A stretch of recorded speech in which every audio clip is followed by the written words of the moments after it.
Hey guys, thanks for tuning in to Warriors Next Adventure podcast. Sorry about all the lighting right here. My one of my windows is the screens got ripped down from Charlie last night because she was having a little bit of fun. I just want to say thank you guys for always, giving us the attention that helps us, promote this nonprofit and promote other veterans and all the amazing things that veterans do. Today, I want to say we are brought to you by TKL Knives. TKL Knives is my buddy Tim up in Tennessee. He's a Marine Corps veteran, and he makes some amazing knives. I don't have it on right now. It's out in my car, so I would have showed you, but I don't have it. My bad. So go to tklknives.com, and then if you use promo code WARRIOR, you will actually get you'll get 10% off. And then Tim is actually donating that 10% to Warriors Next Adventure. So you get a discount and you get to give a little bit towards the nonprofit. So go check it out. Also, I want to say November 8th, I will be out in Evergreen, Colorado. I cannot wait to go out there. But I'm going to be commentating a shooting contest that's going to be going towards Houses for Warriors. So what they're trying to do is they're trying to raise enough money to actually purchase a house that's available, and they're going to use it somewhat as a place to house homeless veterans for a period of time until they can help them find their own place. So Andrew Canellis is a former Air Force Security Forces veteran, as was I. So we have a pretty good connection. So I'm excited to head out there. So if anybody is in the Colorado area on November 6th, 7th, and 8th, I think I'll be out there Friday night. I'm going to try and get some jiu-jitsu in Saturday morning, and then we'll be heading out to Evergreen on Saturday. So that'll be a lot of fun. So today, my guest is Don Mann. I talked to him briefly on the phone about a week or two ago, and I'm just blown away by all the stuff that this guy does. He was on the SEAL teams. I'm going to let him explain all of that because I don't really know much about the SEAL teams. So I'd rather have it from his mouth. He's author of 22 books, which is insane. So I'm probably going to pick his brain about how I can get mine started. He lives over in Virginia Beach, and he helps veterans. Recently attempted Mount Everest. So that's another thing that we're going to talk about for sure. So I'm going to bring Don on and let him kind of fill you guys in on all of the amazing things this guy's been doing since he got out of the military. Hey, Don, how you doing? Hey, good, Nick. How you doing? Good. Thank you so much for doing this. When Donna Michaels, when I was on her podcast and she was telling me that she was attached to the SEALs, I'm like, that's amazing. How cool would that be to actually get to hang out with you guys, Well, Nick, Air Force and SEALs and the Army, the Marines, we're all one team, right? And Absolutely. we've kind of done a lot what we've done without, working side by side with the Air Force. Yeah, thank you for your service. Thank you. I appreciate that. The first time I actually really understood that was we have a training called Airman Leadership School, ALS. It's before you become an NCO and actually lead troops. And it's people from different career fields. So we had, flight line workers, we had aircraft maintainers, the crew chiefs, and we had people from all different areas of the Air Force. And we were talking about how we all need each other, right? So the interoperability is so important. But then you go out and you branch out and start thinking about the other services as well. It's like, we can't work without each other. It doesn't work like that. We in the SEAL teams, we work very closely, and we had a 30-man assault team, and 4 of those people were from the Air Force. We worked with CCT and the PJs, the pararescuemen. And I was a SEAL corpsman. I was a medic, and I went through a lot of training, and I loved being a medic. But I've worked with the Special Forces, the Pararescue, the Marines, the Army, the Navy, everybody in medical service for combat medics. I really will have to say the PJs were the most professional and the most qualified. And when I went up to Denali up in Alaska and climbed Mount Denali, McKinley, the people who ran the mountain and all the rescues up there were all PJs. Oh, wow. So I have so much respect for the Air Force and the PJs and CCT that we worked with. Oh yeah, it's so cool to see all that stuff too. And then movies never really portray it properly. I think the first time TAC-P was actually shown was Transformers, and they didn't do a great job. And especially one movie, he's a staff sergeant, and the next movie is a chief. It's those movies always drive me nuts. But it's so cool to hear from somebody who's actually worked side by side with all these guys, operationally. So, okay. They were fantastic. So you started, when did you start your military service? Okay, I graduated high school in 76 and went to college for a year. and realized I wasn't going to do well in sitting 4 more years in a desk behind a desk. My Yeah. father's a patriot. He was World War II patriot, and he always instilled patriotism in us. Good. And so one day I just went to the recruiter, and I just wanted to hear what the recruiters had to say. The Marines is where I initially went to because I thought they were the toughest group out there, and I didn't know anything about the SEAL teams back then. It wasn't really well known at all. So I talked to the Marines, and the Marine recruiter, and I didn't know anything. I was a teenager, but he just didn't seem that squared away to me. He probably looked at me like, this guy doesn't have a chance. But I just wasn't impressed with the guy. So I went next door and talked to the Navy recruiter, and that guy was sharp. And he told me about SEAL teams. And that moment, he showed me the video of all these SEALs running down the beach and blowing things up and skydiving and shooting and working out and going all over the world. It changed my life. That's the only thing I wanted after that. So I was very, very fortunate to have met that recruiter and to have found out about the SEAL teams. And then it's never changed. I've been my heart's been with the SEALs since 1977. Wow. And then I went through BUDS. I was stationed with the Marines at first as a corpsman, a medic. And then I went to BUDS, graduated. I went to SEAL Team 1, then SEAL Team 2, then SEAL Team 6, and spent my whole career with SEAL teams as soon as I finished BUDS. Nice. So I assume you deployed multiple times. Oh, yeah. Is there any that you're able to talk about? Because I know you got a lot of stuff that you still got to kind of keep hush hush. Yep, actually, I tell everybody I had a very simple, easy career in the years I was in. I was in for 21 years, and we thought we were busy, and we thought we were all over the world doing cool things.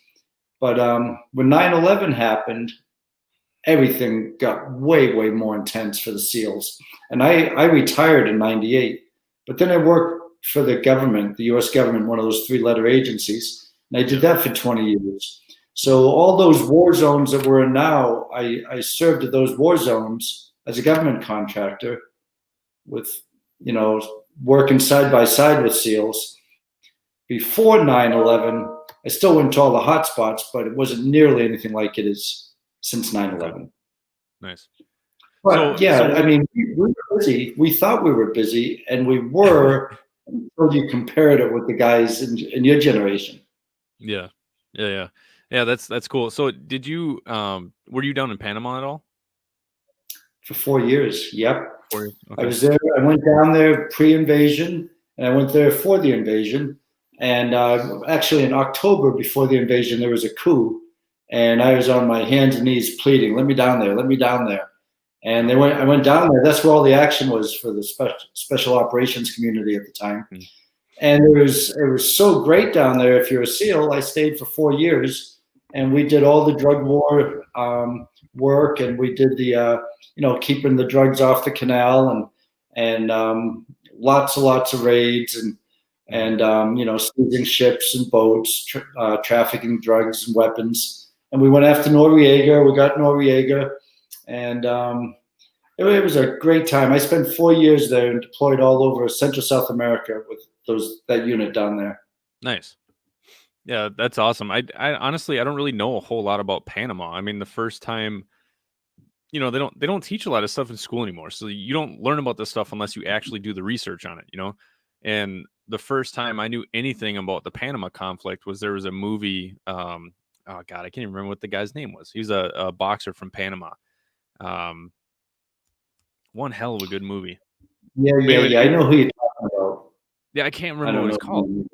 But that was the first time I ever heard of the Panama conflict. Like I know some guys had mentioned it here and there, and then there's a vet up at the American Legion up in Anoka up here in Minnesota, and he was talking about Panama one day. And so I'm very big on like reaching out to Vietnam vets and Korean vets. I want to know about the older vets' generation stories. And so that's part of the reason why I started this podcast too, so I can actually get some of their stories out and just learn about their generation of veterans and see how, their generation, your generation, we're all veterans. We're all the same, right? Mm-hmm. We have different wars, different areas, different operational abilities, but we all mentally are all pretty much the same people. we all, it doesn't matter what generation of veteran you are. If you have two veterans talking to each other, it's almost an instant connection. And I absolutely love that. That's right. Yeah. So once for Panama, oh, I'm sorry, Nick, go ahead. I'm sorry. No, you're good. You're good. Go ahead. Say, what happened, there was this a thug, the guy, he was a colonel, and he ended up leading the country, and he was having these parties and airplanes with all these women and getting them drunk and doing cocaine and throwing the women out of airplanes. I had friends who were captured by him. He tortured people. I worked very closely with a guy that knew more about Noriega's tortures than anybody ever. And he was abusing a lot of people. And he used to work for the CIA. We had him on payroll for a while. And then he went rogue and he went really bad because all the drugs coming up from Central South America were being filtered through Panama. And this guy, Manuel Noriega, he was in charge of it all, and he was very, very corrupt. Actually, one of the missions I went on was, we had one of the early missions in that war. We had to go after a general who decapitated a servant for serving him the bad wine. The general was one of the people who worked for Noriega, who did a lot of the tortures. And Noriega was really, really bad. President Bush, the father, sent us to war. Dick Cheney, who became our vice president later, but he was Secretary of Defense, came down, and he was there right pre-invasion. And it was, I could tell you a little bit of history that somewhat known and not known about the Panama invasion. Yeah. We knew we were going to invade that country. We knew. But it's a secret. You don't really know when or anything. That's all kept secret. We were down in Panama. You can feel it in the air that was going to happen. And then a buddy of mine and myself went to the airport to pick up his wife and my girlfriend. And they were going to come spend Christmas with us. And the commanding officer said, watch out. It's getting bad out there. It's really getting bad. Yeah. But we had an armored escort. We got to the airport, and you could just see hatred in everybody's eyes against us whites, us non-Panamanians. And anyways, my buddy Adam said, and this is historical documentation right now, he said, hey, I'm not going to go back now to the base. I'm going to take my wife out to dinner. So they went out to dinner. My girlfriend and I went back to the base. And then the sky opened up with fire, AC-130 fire shooting from the sky. And I was so, so happy. I just left my girlfriend there. I went running to the base. It was about a 3-mile run. It's in the middle of the night. And a Humvee stopped me. They go, where are you going? I said, I'm a SEAL. I'm going to the river. We lived, we worked on the river there, Panama Canal. And they held me at gunpoint. They put me in the vehicle. They dropped me off there, and we went right to war. Anyways, just went on for days. So you were there for like the beginning of it all. Yep. Wow. But what happened is when Dick Cheney came, Secretary of Defense Dick Cheney, this is a couple days, op after op after op. We're just sleeping on the pier, ready for the next mission. And we got up, and the commanding officer said, you guys stand up. There's a very important guest here to meet you all. And it was Dick Cheney, Secretary of Defense. What had happened prior to that, Adam and his wife never came back to the barracks. They never came back to the base. My commanding officer kept saying, Don, where's Adam? I don't know. Last time I saw him was at the airport a few days ago. I said, well, he's missing. Anyways, there was a car that was pulled over with some Marines in it, and they were shot up, and the driver was killed. They were pulled out. The bodies were pulled out. And then Adam and his wife were in the car behind him. They were pulled out and tortured and abused. And Adam heard his wife screaming from the side room. Adam, they were hitting him in the feet with a hammer so his wife could hear the screams. But we didn't know any of this had happened. When Dick Cheney came and Adam was released, Adam was keeping kind of quiet about it all. But Adam and I are very close friends. We're standing side by side, tired as can be from this back-to-back missions. And when Dick Cheney was introduced to Adam and myself from our commanding officer, Dick Cheney shook Adam's hand. He said, when I heard about you and your wife being kidnapped and everything that was done to you, that was the straw that broke the camel's back. That's why we invaded. Wow. So it was there for that. And then I stayed for 4 years just because that's where all the action was. Well, it's crazy to think that, a lot of people are like, oh, we can't go to war. We need to just stay home. And I'm pretty big on, like, I don't want to be the world police. However, there's some shit going down that people just don't understand and people don't know about. And there's horrible people all across the world. And would you rather fight them there or here? You know, Right. Tim Kennedy was talking about that on the Joe Rogan podcast recently, talking about how, mainly, I try to stay unpolitical, but mainly liberals want to just, take everybody home, no matter what. Just get everybody out of every country. It's like, okay, what happens if, all of these people who have been fighting us and screaming at us and yelling at us and shooting at us and blowing us up? What if all these people finally get some leeway and they actually get time to recuperate? They get time to gather. They get time to, actually get organized. What happens if they get organized? Right now, they're disorganized and they're still fucking us up left and right overseas. I keep telling people, it's like, if we're not over there, trying to delay this at least, it's going to come here. A really good example of what you just stated was when President Obama made the political promise, I'm pulling all troops out of Iraq. President Bush, all the generals, Secretary of Defense were saying, don't do it. We'll have a void there that'll be filled with something worse. Mm-hmm. And Obama had to keep his political promise. So for the votes, he did it, pulled them all out, and that's why we got ISIS. And I was overseas when that happened too. I was in Iraq when that happened, and they put handcuffs on us. So like, even when we were doing convoys and stuff like that, we couldn't. It's like we had to actually, somebody had to physically get shot for us to actually intervene. And it's just ridiculous. Because then we had trucks and stuff coming up on us. I was a rear gunner on a 50 cal. We did area security, so we drive around looking for IEDs and we do presence patrols. And I was a rear gunner. And before him, we could actually do what we needed to do to keep trucks away from us. But after he put those new ROEs out, I wasn't allowed to do anything. We couldn't even throw water bottles. They took our laser pens, they took our pen flares away. So it's like they're just asking for us to get blown up. That was probably the most stressful deployment I had been on. And part of the reason why I got out of the military is just because I'm sitting there with a 50 cal and it's like they locked it up and I can't even use it. It's like, why do I even have this weapon? It just doesn't make sense to me. So, I mean, there's a reason why a lot of people don't understand why my era of veterans are not extremely happy with Obama, just because of that fact. Like you said, the vacuum. Because you had Jordan come in, you had Syria come in, you had Iran, you had, Israel was even playing in all that stuff too. So they didn't understand is everybody was trying to take a piece of the pie. And then, like you said, ISIS came around, But President Trump annihilated ISIS. He took the handcuffs off everybody, and they went in. I talked to some young SEALs that were there. They said, "Yeah, we just killed them all."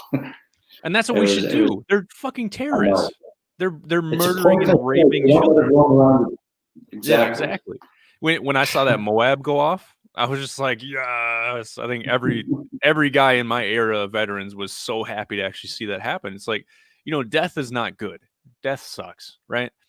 But there's some evil people out there that I don't think should be breathing. And these people murder and rape children.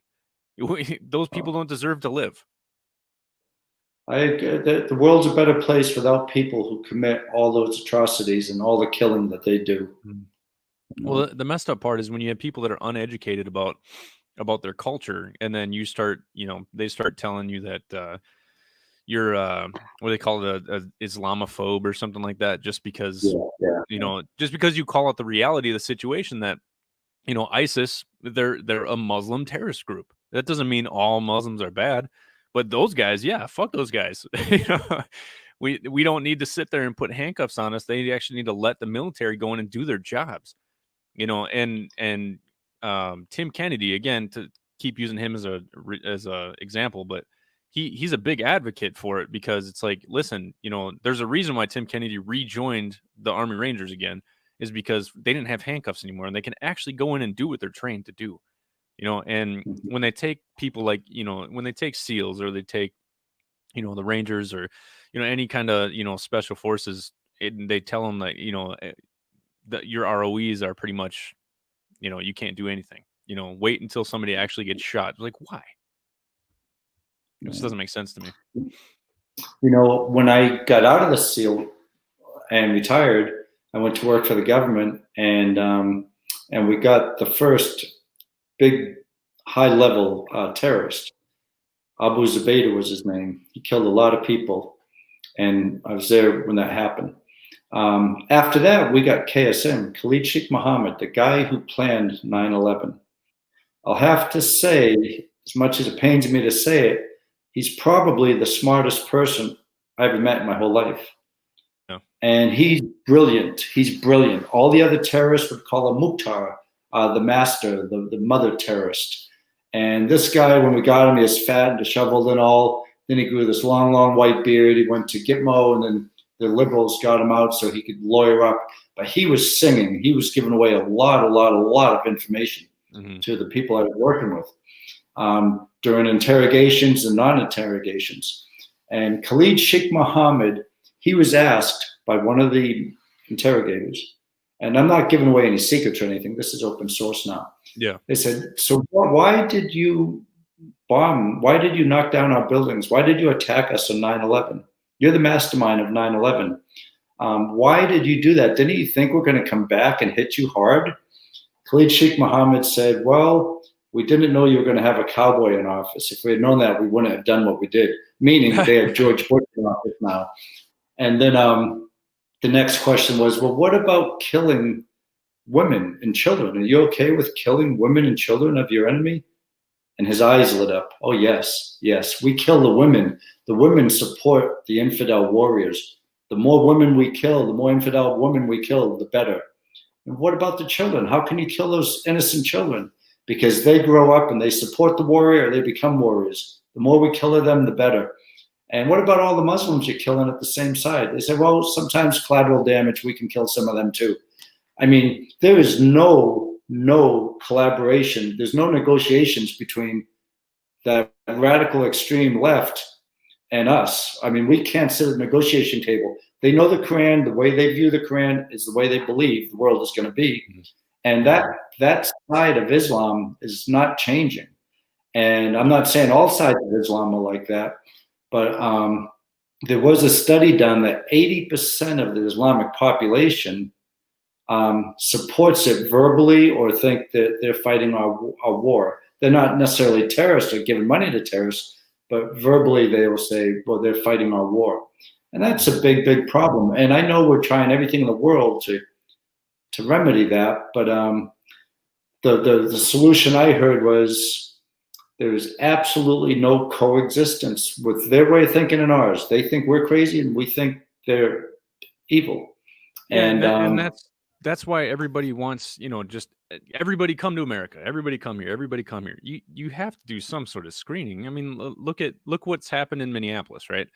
You have the second largest Somali population in the world, other than Somalia. And again, I've met a lot of really nice Somali people. I used to drive for Lyft for a while when I was, hurting for money, and I met a lot of really nice people. But at the same time, Minneapolis is also the #1 recruitment center for ISIS, and a lot of people don't understand that. And then the Muslim Brotherhood and a few other things as well. And it's like you have to understand that when you have an ideology like that, and again, like we keep saying, that it doesn't mean that all Muslims are bad, it doesn't mean that all Islam is bad. But when you have those ideologies mixed together and somebody looks at you with pure hatred just because of what you believe, it's insane. It's kind of like the whole, left and right bullshit going on right now here in the US. It's just like, just because we disagree doesn't mean that we can't live together and hang out. That doesn't make any sense to me. I don't get that. Yeah, we see the world differently, that's for sure. No. So, okay, when you got out of the military, when did you separate? 98. 98. Okay. So give me a walkthrough of what you've been dealing with since you got out. You recently climbed Mount Everest. I definitely want to hear about that. Well, even before I was a SEAL, I was doing these. I always tried doing the toughest events in the world, and I did a lot of those, and I enjoy them a great deal. I just enjoy pushing myself. You did some Ironmans. It's one of the reasons I wanted to be. Pardon me? You did some Ironmans, right? Yeah, I was one of the first Ironmen in the country. Yeah. Oh, When really? that first came out, people didn't know what an Ironman was, Yeah. And the first year there was an Ironman, it was crazy. Just a couple of people sitting in the bar saying, "What's the toughest race? Is it this 2.4-mile Oahu rough water swim? Or is it this 112-mile ride we have around Oahu? Or is it the Honolulu Marathon?" They're just sitting there. And someone said, "Well, if we put all three events together, if somebody could do all three, that'd be a real Ironman." So Yeah. that next year, 12 people did it, but nobody knew, just a bunch of, freaks and most people's terminology, just weirdos. And the next year, 15 people did it. But that year, we heard about it. We were all doing extreme events at that point, but that was the most extreme. And when I heard about it, I called Hawaii. I called the race director. Her name was Valerie Silk. She owned the race. And I said, "My name's Don. I live out in Rhode Island. I'm in the Navy. I'd like to come do your Ironman race. Do you have any ideas where I could stay?" And she said, "You could stay at my house if you want to." So I flew to Hawaii, scared to death, doing the biggest race in the world, not knowing a person in the world who's done one because only 15 had done it up to that point, and not even having a clue what I was getting into. And she put me up in her house, and I went to the starting line the next day. I was scared to death, and 108 of us did it. Wow. But it was a great experience because I just promised myself I would put one foot in front of the other to finish. Yeah. And I was able to do those before I was a SEAL, those early Ironman competitions. But when I retired from the SEAL team, now I'm in my 40s, I was thinking, I could do an Ironman in less than 12 hours. Maybe I'll just do two in one day. So I just did two Ironmans in one day when I was in my 40s. Yeah. That sounds But that's horrible. really not a big deal because that's just a day of racing. I've done 12 days of racing since then. Oh And the 500 and 600-mile events, in the mountains and the Himalayas and Ecuador and South Africa, wherever the biggest race in the world was, I went after it and did it. And wow, that's I amazing. loved it. I loved that stuff. And Everest was another challenge. I got hurt on Everest. Actually, that's an understatement. I came really close to not making it off the mountain. Yeah, tell us about like what got you the idea that I'm going to go climb the tallest mountain in the world? Well, I climbed probably 30 or so mountains in preparation, but and I was hoping at one point I would have 1,000 competitions that I did in my lifetime. But I made that goal, what I call a macro goal. Made that in the early 80s, and I accomplished that years ago. So I set that goal too low. But every race I wanted, and every competition I wanted to make it harder and harder and harder. So Everest was just on that list. And so I went out there, and I was feeling, this was 4 years ago now, and I was in the really good mountaineering shape. I was feeling strong as ever. I was on a top team. Lydia Bradley was on our team, first woman to summit Everest without oxygen. Wow. She summited 7 times. She's a hardcore woman from New Zealand. I think Andre Sherpa. She was just on a movie that Eddie Bauer put out. Apparently it was Eddie Bauer's 100-year anniversary, and they did a video that they put out. They did a movie on YouTube called Breathtaking, and they were the first ones to summit, I think, K2 without oxygen, and they did the video for K2. Okay. Yeah, it's Lydia a is great movie. Yeah, I haven't seen that. It's pretty good. I'd actually recommend watching it. It's super peaceful. I love beautiful artwork like that with like mountains and everything like that. They did such a good job putting it all together. Excellent. I'll have to check that out. Yeah. Yeah, especially if Lydia's on it. We stayed in touch. I like her a lot. She's just a wonderful, nice, hardcore woman. Yeah. And you look at her arms and you get, my God, look at that fitness in her, no veins. Arteries, and she turns the neck and you see all these veins coming out. She is hardcore. I even said to her, I go, "Lydia, you climb Everest every year?" She said, "Yeah, it's a paycheck."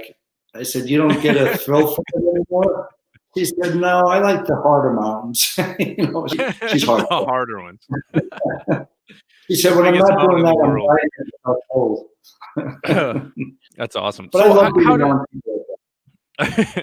So how does one go about, trying to climb Everest? Like, what do you do? What do you do? Like, is it just something like you fly out there and figure it out, or do you have to do like No, long term planning? Or you have to climb some mountains to know what you're doing, for one. yeah, You have to, because you can't read about it and watch videos and things to learn.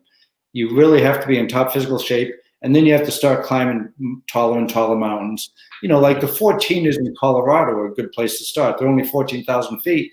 yeah, But if you start down at 8,000, climb to 14, back down, climb another one, it's a good way to get your legs used to it and carrying a pack and all that. And then there's other mountains, Whitney and things like that. But if you get out to Alaska and climb Denali, that's a harder mountain than Everest. It's the coldest mountain in the world, and you're carrying all your gear and pulling a sled, minus 70 degrees, and you're going up these steep, steep, steep hills. And then when you get up to a place where you can set up your tent, you make an igloo first, put your tent in the middle so the tent doesn't get blown off the mountain. And when you're sleeping in your sleeping bag, just your lips are exposed because they'll freeze. Your face will freeze if your face is exposed. So you have to do some really tough mountains before going to Everest. And then you submit a resume to a service. And there's a number of them around the world now. But you have to be accepted onto a climbing team. And then you've got about a year of preparation and things before you meet out there. You go out there, and like the movie Everest, it's just like that. You go out there and you meet all the people on your team. And, not everybody's probably coming back, too. When we were doing that 10-day hike up to base camp, the Tibetan monks and everything, they'd bless you and put these beads around you. And they were so sincere. And Andre Dorje Sherpa, the most famous Sherpa in the world, was on our team, too. And he took such good care of people. He's the one who saved my life, actually. He's saved a lot of lives, but he's also with a lot of people who died up there, too. There are over 200 bodies scattered on that mountain now.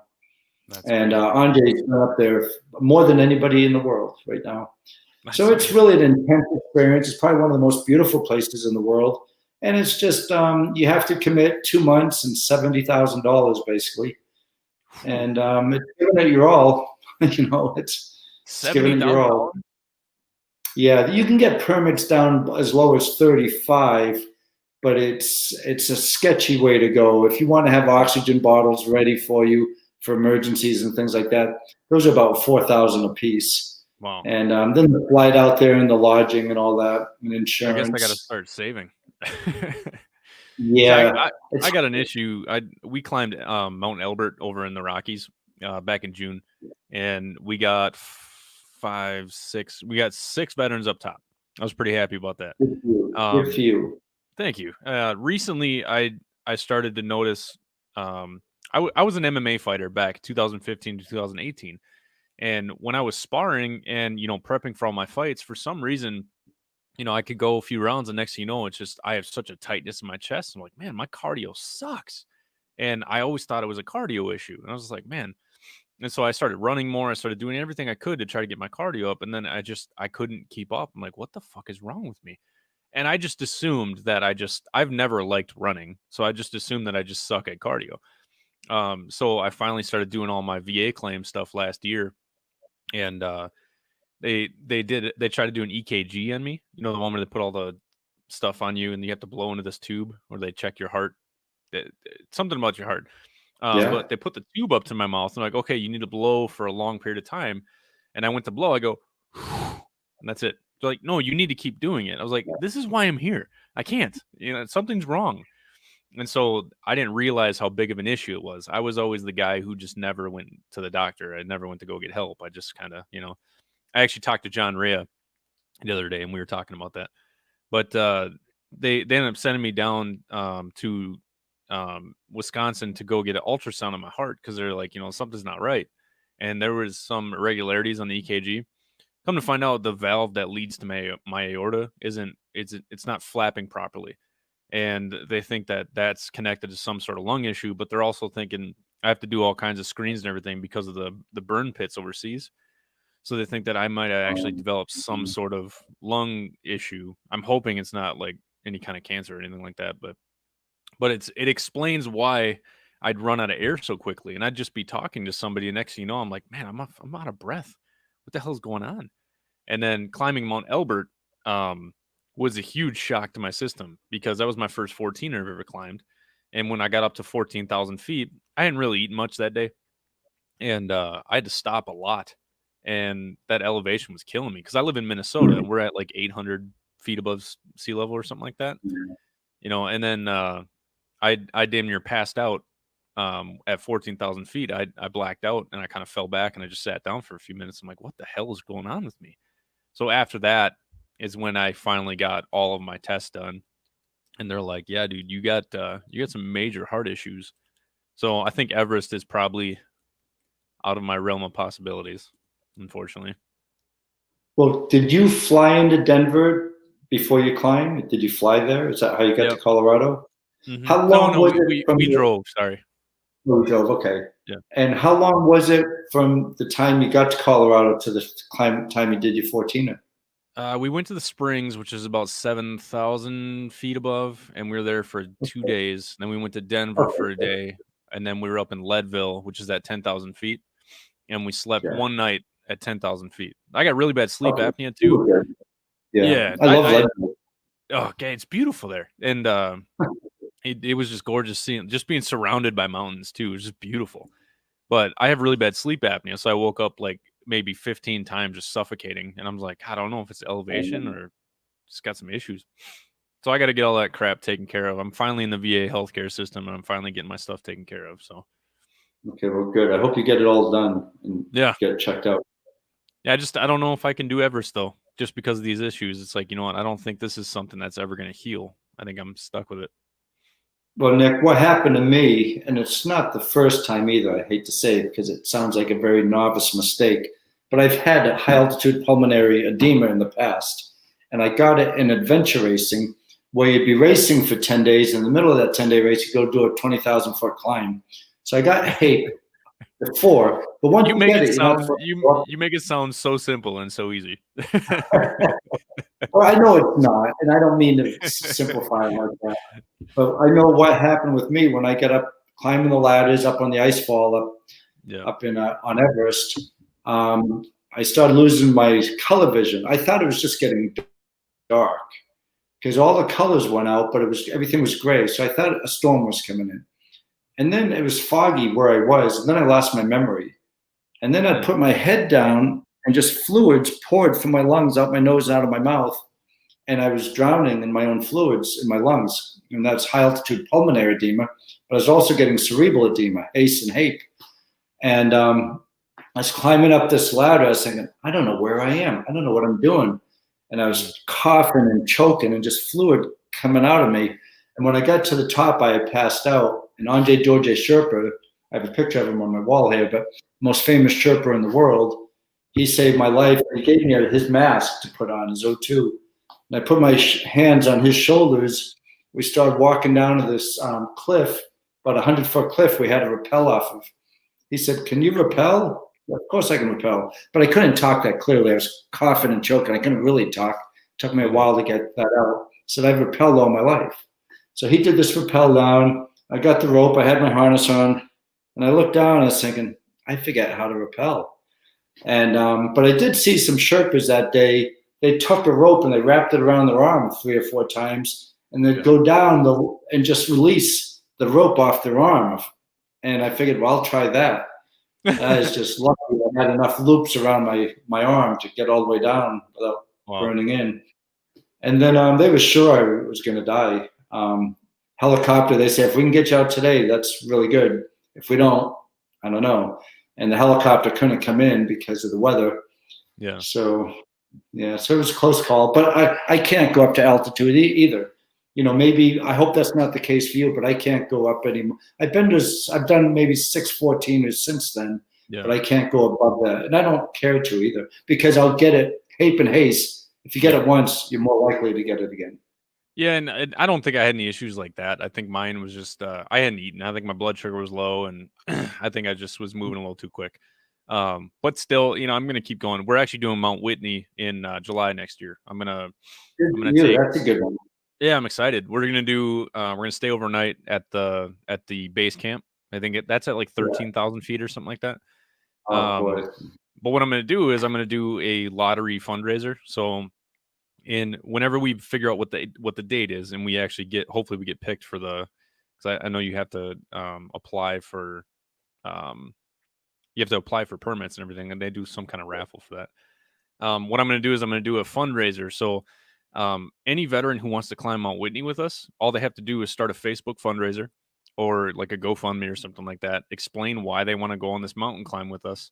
And the first 8 people to raise $1,000, I'll fly them out, pick them up, drive them out, and they'll be able to climb the mountain for free. We'll pay for the whole thing. Yeah. So if I can make that work, and then what we'll do is we'll probably pick 1 or 2 people from a lottery. So every $200 you raise is an entry into the lottery. And then we'll pick 1 or 2 more people. So if you raise $200, you got a chance of going on a full all expenses paid trip to go climb Mount Whitney with me and like 10 other vets. That's fantastic, Nick. And if I can do anything to help you promote that, I'd be happy to. Oh, that'd be amazing. I'd love if you come with. Oh boy, I'd love to. Yeah. I can go. My pulmonologist said, if I were you, I'd never go above 10,000. I said, well, I guess I won't see you up there because I've got some 14ers planned. I didn't have any problems with the ones I've done since. Good. But okay. Going over 14 is probably pushing it for me at this point. Oh, okay.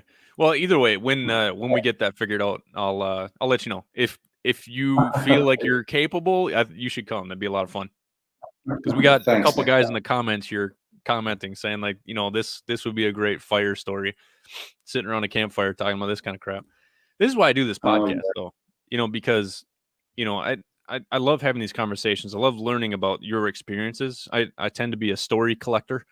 I love listening to people's stories because there's so many amazing stories out there of people who have, like my story. We kind of talked a little bit about what my experience was. I was down and out to the point of suicide. And then next thing you know, I'm running a nationwide nonprofit. I love those stories. They're awesome, right?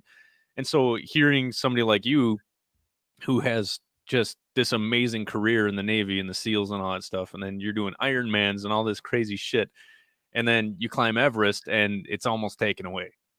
I love hearing these stories. It's unfortunate that it happened, but a man of experience and travels and has all these amazing adventures. That's somebody that people can model their life after. So the reason why I love having people like you on is because you've done so many amazing things. I love hearing about it all. But what if there's a couple guys? Thank you. What if there's some guys out there who maybe lacking confidence, or they're just like, oh, that can't be done, and they doubt themselves. But then they hear a story like yours, they hear a story like mine, or like my buddy Steve is listening to live on YouTube. He started X22 Adventures. It's a fishing nonprofit down in Florida. But like hearing about all this stuff, it's like Steve. The reason how Steve got to where he was, he called me one day after seeing one of my podcasts. We chat for so and so long. And he had always had the idea in his head. He just didn't know it was possible. So all I did was kick him in the ass and say, all right, here you go. This is what you need to do. Get it done. Within like 2 months, this guy's got a 501c3 ready to go. And it's like, that's what I want to do. I want to inspire veterans to actually do stuff like this. But stories like yours really give it the kick in the ass. Because it's like, how old are you? 62. So you're 62. There's people out there that are in their 30s and their 40s and their 50s that haven't done a quarter of the things that we've done. And it's like, what? It's not about just adding experiences, right? But it's like, if you're not truly, finding experiences and adventures and doing things that are past your limits and past your thoughts of your abilities, what's the point of living? I don't understand it. I couldn't agree more, Nick. And you made me think, when I came off of Everest, I'm lucky to be alive and everything. But the other thing is, like you, I'm never going to quit this lifestyle. It's, I just came back from Canada doing a 750-mile paddle. That was a reality TV show. And they asked me if I wanted to be part of this 10-person team. I said, you do know I'm in my 60s. They said, yeah, we know you. And I was older, I think, than the rest of their parents. And there wasn't enough room in the tents. I said, I'll just sleep outside every night. And it was nice. I slept outside every night. Now I'm trying to reach 60 miles an hour on a bicycle. And it's just going to happen. I'm always going to be like that. But you know what I took away from Everest? I would never trade that experience for anything, because I don't want to go to my deathbed thinking, oh, I wish I tried this. I wish I had done more in life. I wish I had attempted this. At least I attempted it. Wasn't possible for me, but I'm glad I attempted it. And I got some repercussions from it, but I'd rather have those repercussions than have tried it than not have tried it at all. And the other thing is, when I was sitting there on the side of the mountain, coughing and choking and not knowing if I was going to make it or not, I survived, and I've been doing things ever since. I feel really, really bad for the people who are higher up the mountain with me that time frame, and who didn't make it back and they died. So I feel very, very fortunate. And because I feel so fortunate, the last thing I would do is give up on doing things I love. I got another chance at life, and I'm going after it. I'll never stop. Yeah. So I just loved every bit of the whole experience. Even, coming close to dying, and then bouncing back up. That's a good experience, coming back, and yeah. So. Well, what if you never tried? I know you think the same. Yeah, for sure. Oh, absolutely. Like what happens if, like I wanted to be a cage fighter? There's a lot of bad things that could happen. I actually ended up getting a TBI, which caused me to quit. But if I never tried it, I would never forgive myself. Neil deGrasse Tyson has a quote that I actually really love, and it's like, the only thing I fear is living a life where I didn't try something. Why would you not try? You get so many people who are they have so much anxiety. It's like, oh, I can't do that. It's going to be too much. I've been around a lot of people like that, and I give them a little push, just try it, why not? But I do it, that's why I use this nonprofit for stuff like that, because I want to show people that you can push yourself to your limits, right? I recently got a race car donated to the nonprofit. I used to drag race.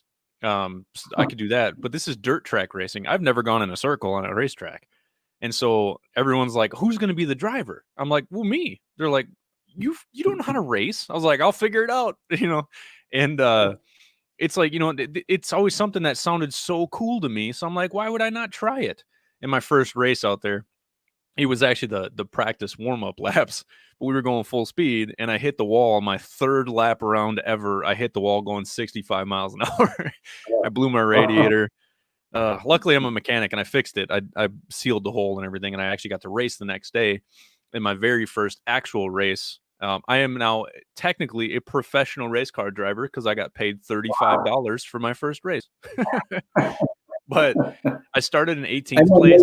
Race car driver, you're a thrill seeker for sure. Yeah, and that's mountaineering has been a new passion of mine. Because we climbed Eagle Mountain here in Minnesota. We climbed Mount Marcy in New York. And my buddy Chad, I don't know if he's listening right now. I finally got an ambassador team. I got 2 ambassadors, one in Omaha and one in New York. And so Chad is one of the Warriors Next Adventure ambassadors. He's leading a hike of like 15 airmen. He works for, he's over in Niagara Falls at the guard station. They're all security forces guys. And there was actually a member, his name was Nick Vogler. And he wanted to go on Mount Marcy. He wanted to climb the mountain with them. They're doing it on this Saturday. And so Nick really wanted to do that climb. He died in April. And he had talked about wanting to do this climb. And the amazing thing is, at his funeral, they recently did, because of COVID and everything, they weren't allowing funerals. But at his funeral, I think it was last weekend, maybe 2 weeks ago, his mom was speaking, and she's like, I'm going to go in his place. So Nick Vogler's mom is actually climbing with my veterans to go climb the highest mountain peak in New York. So that mountain climb is dedicated to Nick, and we're going to make that a yearly climb. So every year at the end of the summer, we're going to climb Mount Marcy, and we're going to dedicate it to a veteran or active duty member who died. I don't really know a whole lot about the death. From what they said, it was natural causes and everything like that. But all I know is he was a young guy, and there's a lot of, from talking to everybody who knew him, said he was a really great guy. So I'm honored that his mom is actually climbing with us. I wish I could be there. But Chad is leading that for me. So the cool thing is, like Chad, we had talked about this in person, and he's talked about it as well. But we were in the military together, and I fucked with him all the time. He fucked with me. We were like brothers. It was like a love-hate relationship. We were actually supposed to box in Iraq in 2008. Love the guy, but we ended up going. We climbed Mount Marcy last year, and he was really out of shape, and so he made it, but he was dying at the end. And I was like, all right, smacked him in the belly. I was like, lose some weight, fat boy. And next thing you know, he's down 30 pounds from last year. So Oh it's like boy. that's amazing, because if you come up and try something like you and Everest, right?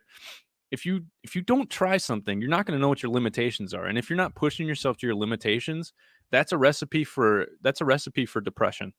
I promise you that. I know not everybody is a thrill seeker like we are. I get that. But, start a business, do something you've always wanted to do. Start, do some crafts that you always wanted to do. Climb a mountain, just do something with your life. I know the biggest thing I noticed when I got out of the military, you're around a lot of highly motivated people when you're with the SEAL teams or military. I realized, and I was always a goal setter. I would shoot for some high, far-reaching goal, and go do everything I could to get to it. I'd call it a macro goal, and all these are micro goals to reach it. I'd get that macro goal accomplished, bring it back down. Now that's a stepping stone to the next macro goal. That's just how I viewed life, my whole life. But I realized when I got out of the military that a lot of people, they would kind of set their goals low, and they'd reach them, and they were happy with themselves. Yeah. And instead of setting your goals really, really high, even if you don't make it, if you're up there 3/4 of the way, you're going to accomplish way more than setting a goal low and being satisfied. And Well, I like it's like saying, having a mission in the military, but you all have waypoints, yeah, exactly, yeah. And I like thinking that the real tragedy for most people is not death. We're all going to die, but what we can let die in us if we allow that to happen. We all have a lot in us that we can give to being anything, a mountaineer or a race car driver, MMA fighter, a piano player, or anything. Why not shoot for high reaching goals instead of just settling for low things? Because then all this space goes void in your life. And when it's over, you don't have much to show for it, except for just mediocrity. And yeah, I did a little bit. I should have done more. I could have done more. And you don't want to live with that. And that's something I don't understand, how some people, and not to pick on the youngest generations, but every generation seems to be getting a little softer than the generation before. And I know we all have that in us to reach way down inside and do incredible things. Absolutely. But I think a lot of people aren't tapping into that source anymore because life's so easy. Exactly. And I think that's why there's so much anxiety, is because we live in the safest society in the history of life, and the smallest things happen and it causes anxiety, rather than climbing fucking Mount Everest and risking dying, because then everything else is a little less nerve wracking. When you do things like be an MMA fighter, race car driver, Ironman competitor, what'd you say, like 700 miles or something like that you were canoeing or something? The most. Okay, got you. It's like, when you put yourself into these kind of situations and scenarios, you open yourself up to understand that, I've been practicing Buddhism since, 2006, and we talked a little bit about the Sherpas and everything. My mindset is on, I'm going to die. You're going to die. Everybody is going to die, right? And some people see that as such a sad thing, right? It's like, it's not a sad thing. It's beautiful. You only have a limited amount of time to accomplish so many amazing things. So why would you not take that risk? You're going to die anyway. Money's just money. That doesn't follow you to the grave. But what you do in, like, to quote Gladiator, what you do in life echoes in eternity. So what you accomplish, it doesn't die with you. It sticks in the minds and the hearts and souls of everybody else that's left behind. So why not go out and try to be the most badass person that you can be? Be a Don Mann. Well, they should reach for much more than that. I don't know, man. Thank you. Yeah, that's nice. It makes me sad, and there's people that I know too that I see all the time. It's like, they think they're the victim, and it's like, you're only a victim to yourself. You are literally the only person stopping you from trying to achieve something.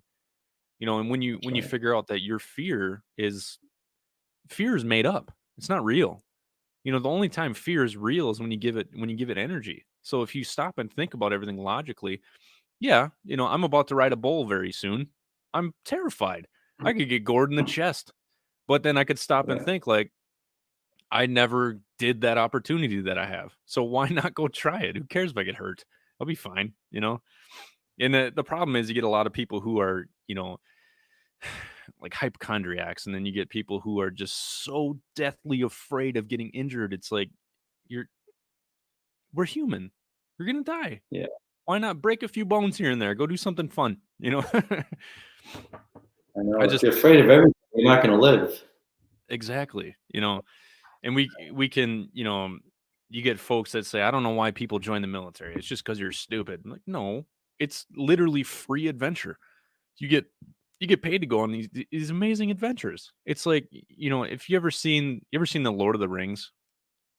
Yeah. Yeah. So, at the end of the last movie, you got Frodo sitting there, and this is a weird analogy, but it'll make sense. You got Frodo sitting there writing his book, right? The Lord of the Ring, or the Fellowship of the Rings. He's sitting there writing his book, and the next thing you know, he closes the book and he just sits there and he stares.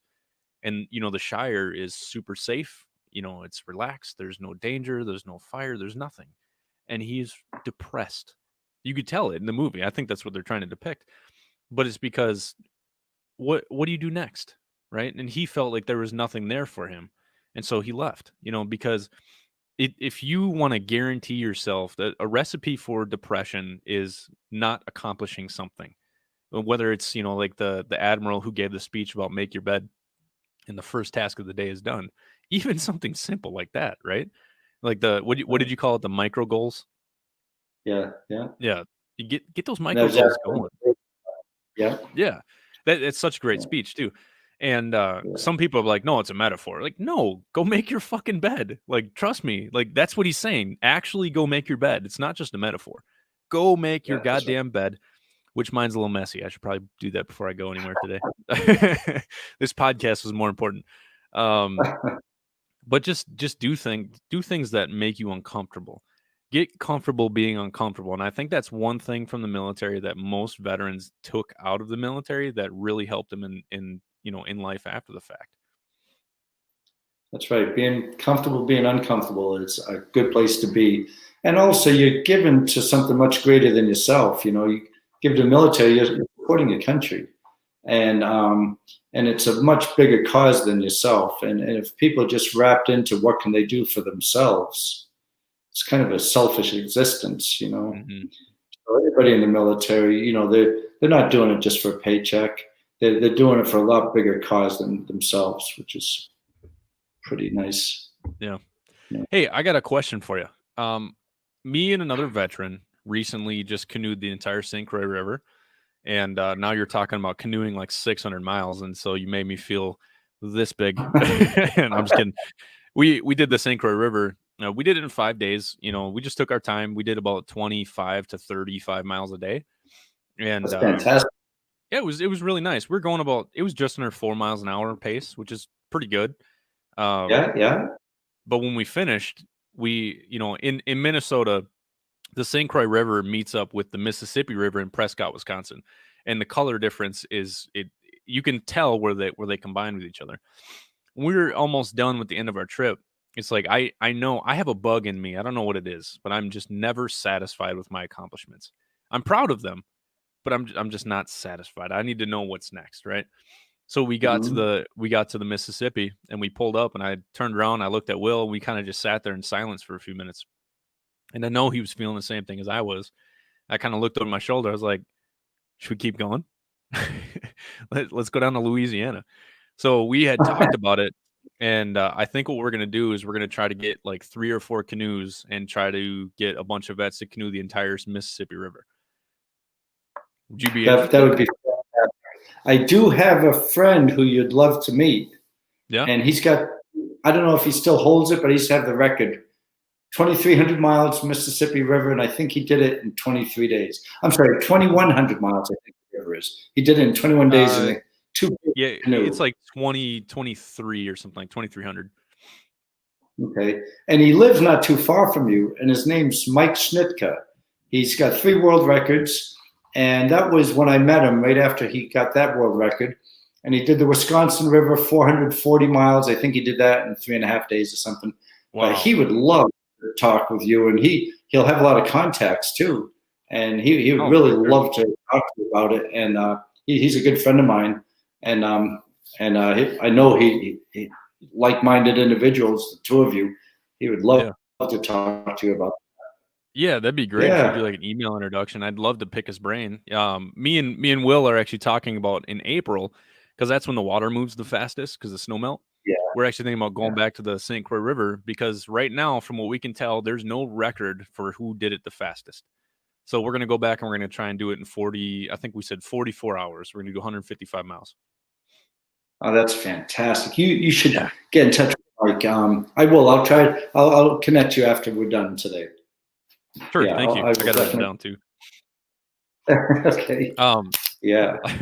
Yeah. You want to come with us when we do the Mississippi? We're thinking maybe 2022, because next year I'm actually doing and we got to talk too about when I'm going to be out in Virginia.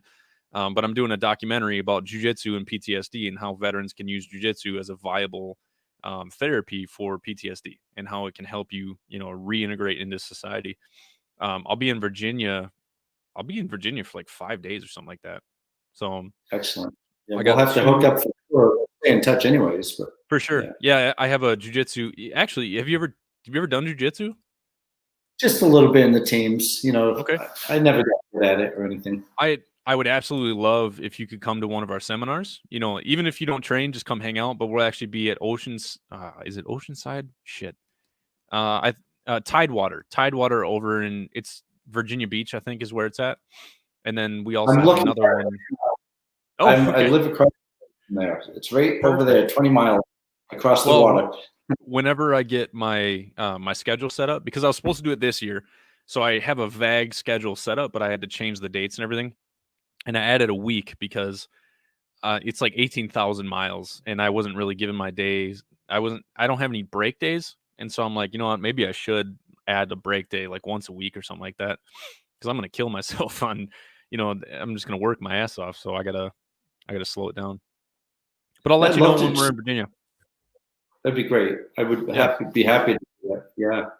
And again, thanks for your connection with John Rea too, because we talked a little bit about the VA healthcare system and everything like that. And he pretty much set me up with a step-by-step of what I need to do to finish all my finish my process for the VA claim. So thank you. I appreciate that.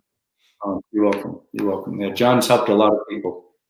He was saying he's one of the founders of SEAL Team 6 too. So we're actually talking about doing a podcast here within the next week or two. I have so much crap going on this week, so it's like impossible for me right now. But yeah, he was one of the plank owners. We call it plank owners. So he was there at the start. Yeah. Oh, nice. Nice. Yeah, he's my real good friend. That's so cool to talk to you guys too, just because, everybody looks up to the SEALs. You guys are like the elite, and everybody loves hearing your guys' stories, especially myself. I stop and ask myself often, like, why did I join security forces? I wish I would have joined the Rangers. I wish I would have done something more.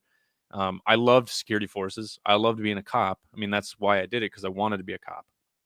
And I love all my defenders and everything like that. But it's like sometimes the whole regret thing, right? I have myself thinking, like, what if I would have went a little bit farther, But it's like you gotta try to stay away from that thought system, because then you're just gonna gonna drive yourself. Nick, you reminded me of SEALs do really, really well, as does the Air Force and the Marines and the Army and everybody else. Everybody does an exceptional job. SEALs have had a big push behind them because of all the movies and books and everything. Yeah. But I remember once being in a bar with a bunch of SEALs, and the special boat unit from the Navy was in there too. And these guys were incredible. They knew the rivers. They knew Central South America rivers better than anybody. SEALs couldn't get anywhere without the help. And I did a lot of training with them. And I saw these special boat guys. Once the SEALs came in, they sat down, they got quiet, and the life went out of them.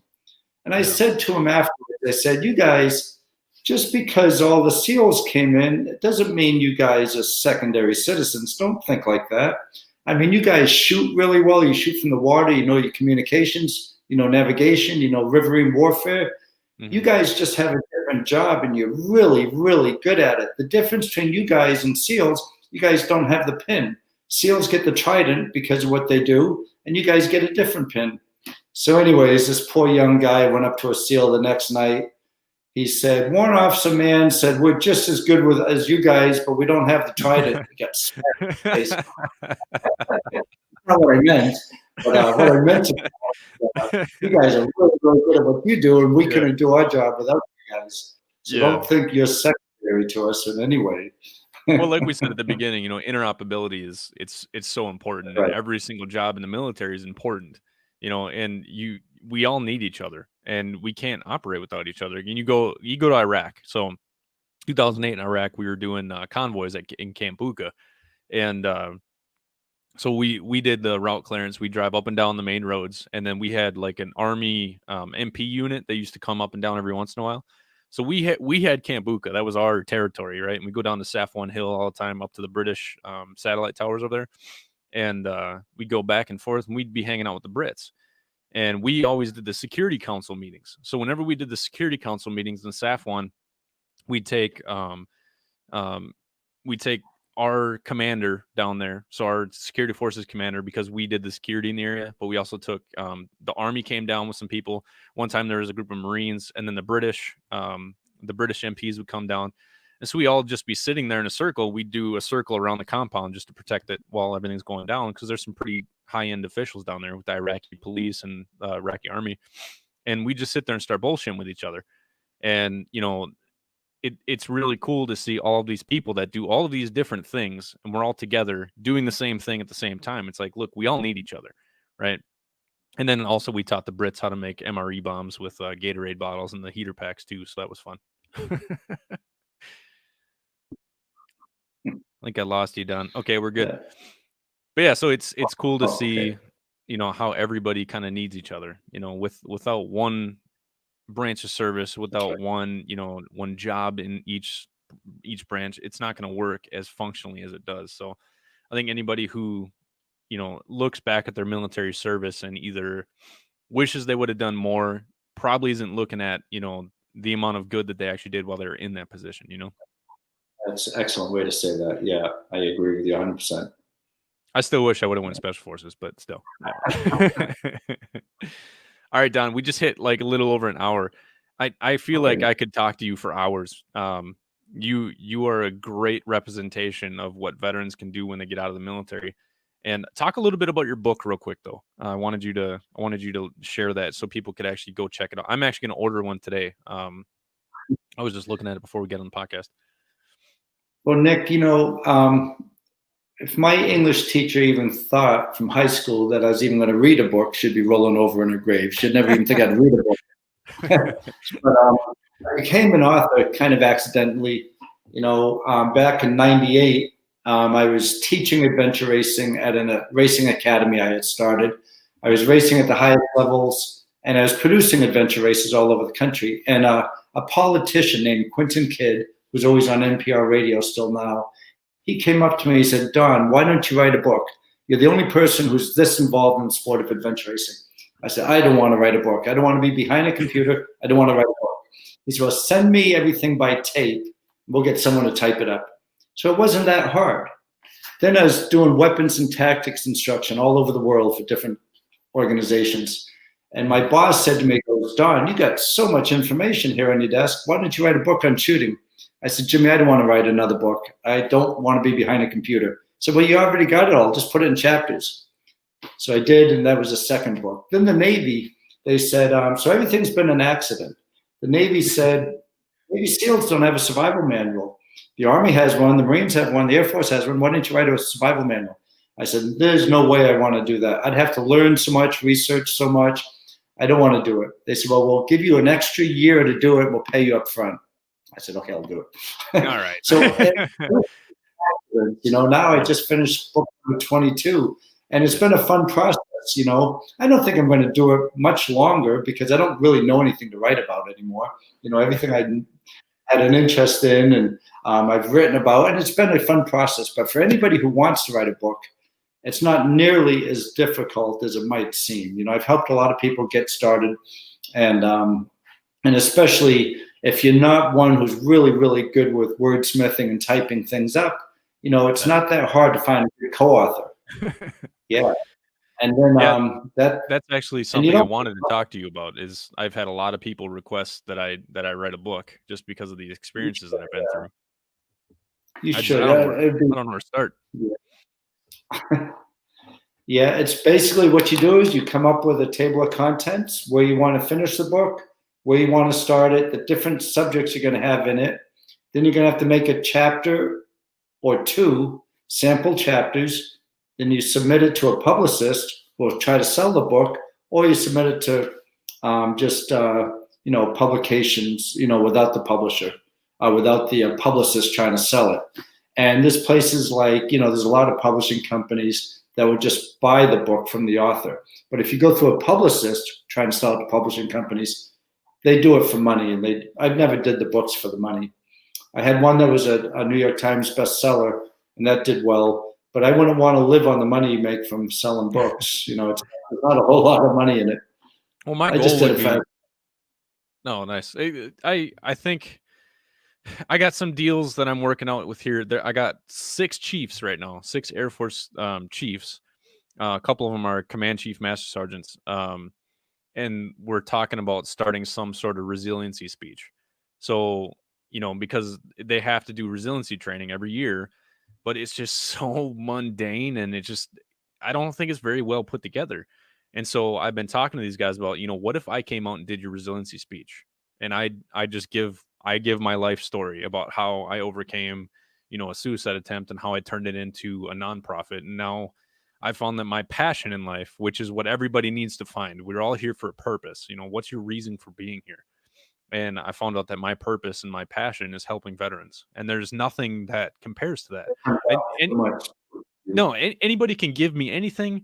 Anybody can say anything to me, but there's literally nothing that makes me happier than knowing that I'm helping veterans. Like just the other day, we had a veteran of ours. His name is Joe, good friend of mine. I work with him. He's a Navy vet, and his wife had a stroke, and she's paralyzed. And so he was getting dicked around by a contractor, and they were quoting him like $1,500 for a 15-foot ramp to go into their house. I'm like, you what? And I was like, no. I was like, nah, we'll do it. And so I contacted a couple veterans who are carpenters. I was like, hey, I got a project for you. And these guys was like, done. My buddy Jesse, who I recently met, he came out. We got the ramp all set up. We got it built. And then we went to Home Depot to actually buy all the products. I told them what we were doing. And Home Depot over in Blaine, huge shout out to those guys. They donated 99% of the materials. It was amazing. So we got a full patio deck. I had to pay $3.49. So that was amazing. That is such a great story. Yeah, and then we got a bunch of vets to come out and build this thing. So I had this conversation with a few of the guys. It's like, listen, the pride that you feel when Joe says thank you, or like, I can't appreciate it. Joe is such a nice guy, and he's so appreciative of everything. And I feel bad for talking about it too much because I don't want to be the guy who's like, look what we did. But if I'm trying to get donations, I kind of have to do that, Yeah.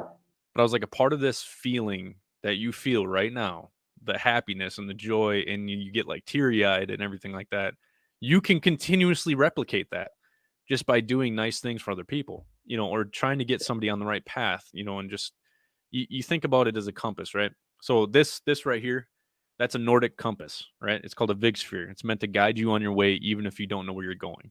So my goal with this nonprofit is to just adjust somebody's compass, because if you ever do map reading or you do like land nav, if your compass is off like 5 degrees and you're going 300 meters, you're going to be way off, right? So all I'm trying to do is just adjust that compass a little bit and get people going on the right path. There's nothing better than that. You epitomize what a veteran is all about. A veteran's all about taking care of his fellow warriors, and you epitomize that. And it's so obvious. It just exudes from you and what you say and how you feel about giving back to the other veterans. Thank you. I mean, that's It's nice to definitely see. it's saved my life. That's for sure. And it took a lot of work and a lot of time for me to figure out what's going on here because I believe that if you don't fix yourself, you can't fix anything else. And Right. once I figured that out, I started reaching out to other veterans, and a part of the reason why I got started on all this is I'm a 911 dispatch for the Minnesota State Patrol, and I had somebody call 911. They said I'm going to jump, and so I pulled them up on camera because we had her GPS, and sure enough, she was standing on a bridge. So I'm sitting here talking to this lady while I'm watching her, and so I'm even more amplified, and so I'm looking at her trying to talk to her. Come to find out, and I'm trying to relate to her because relatability is the number one thing you need with somebody when you're trying to connect with them to get them to not kill themselves or to get them to change their lives.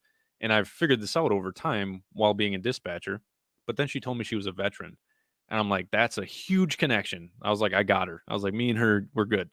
And so I started telling her, I was like, I'm a veteran too. I was like, where did you serve? And I just started asking her, right? Because everybody has a little bit of pride, about their military service and they want to talk about it. Yeah. So she started sharing. Come to find out, she is a survivor of sexual military trauma, and she never told anybody. And she lived with that for like 30 years, and to the point where she just wanted to kill herself. And for the first time ever, 2015 is when I had my suicide attempt, and I had never told anybody.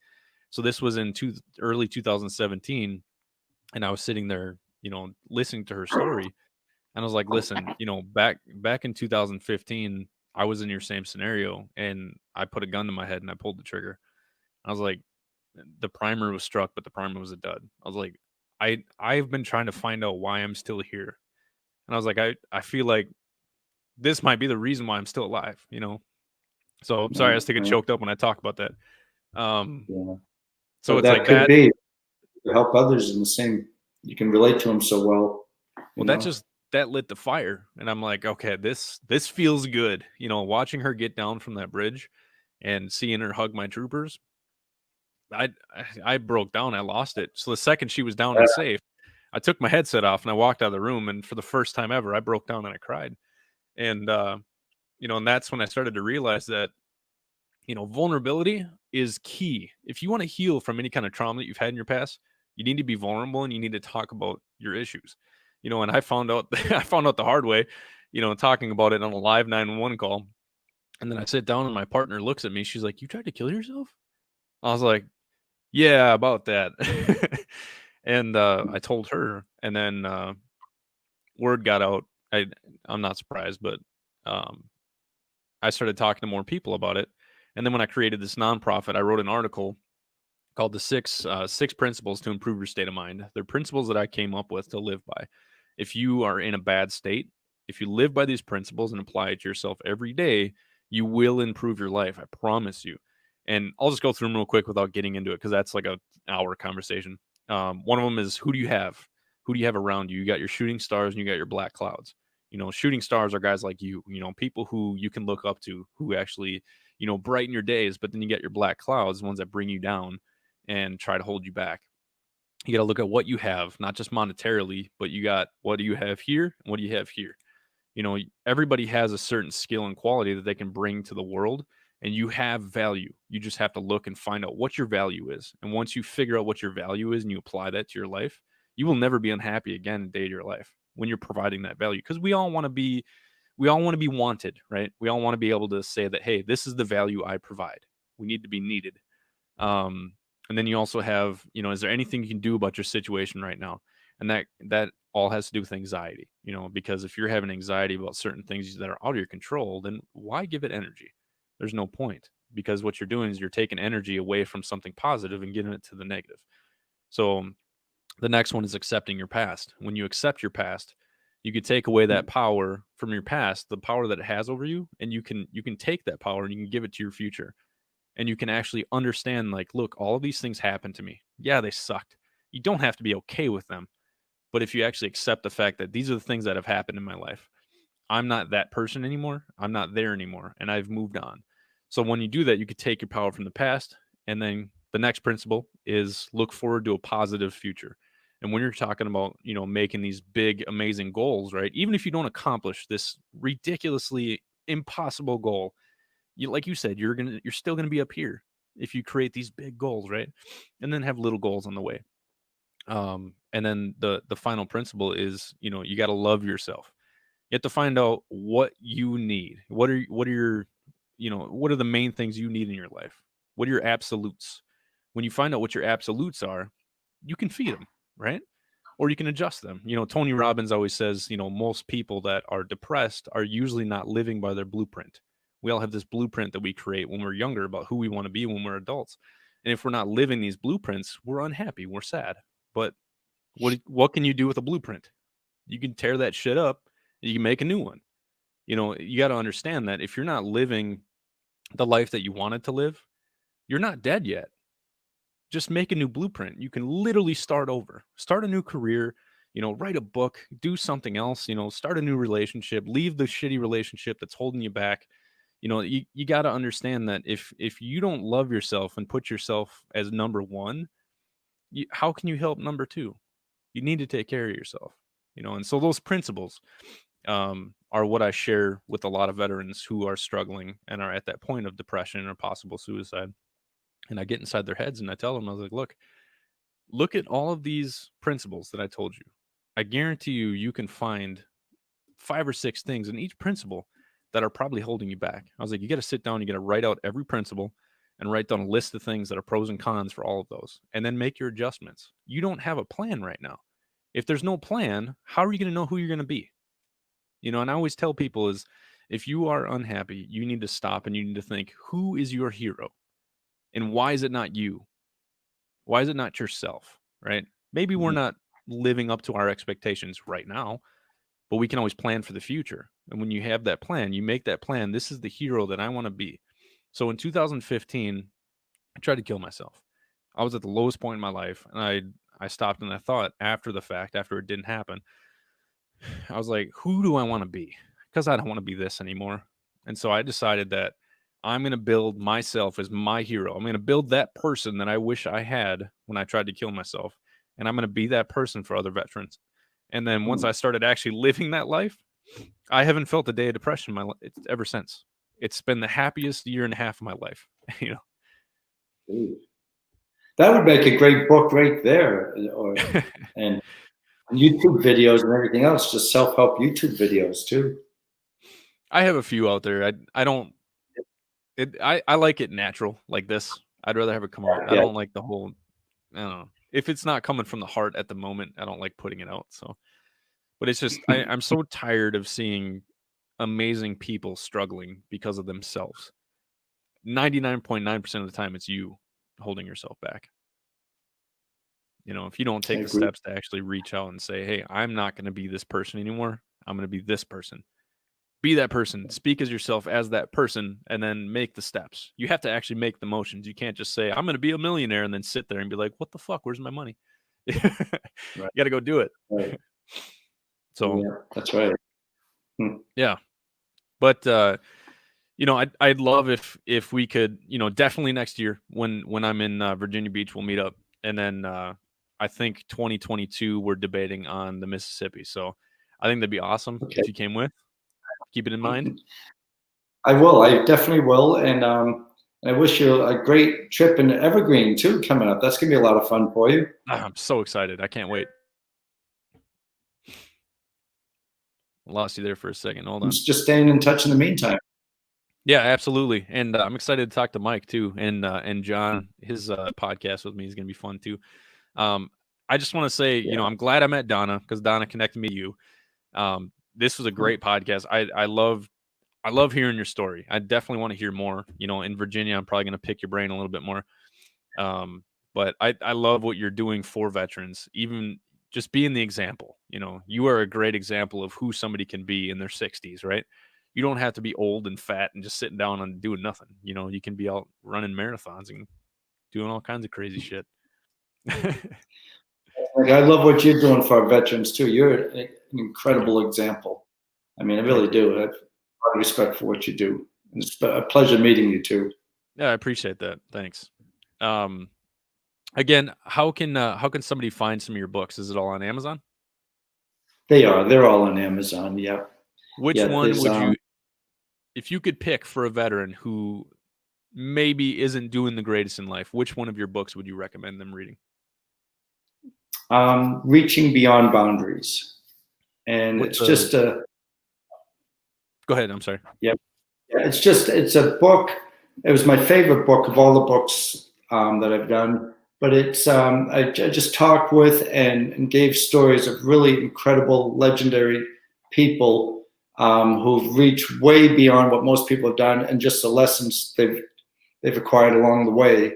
And that one, I think, would help veterans. I think everybody seems to enjoy that book a great deal.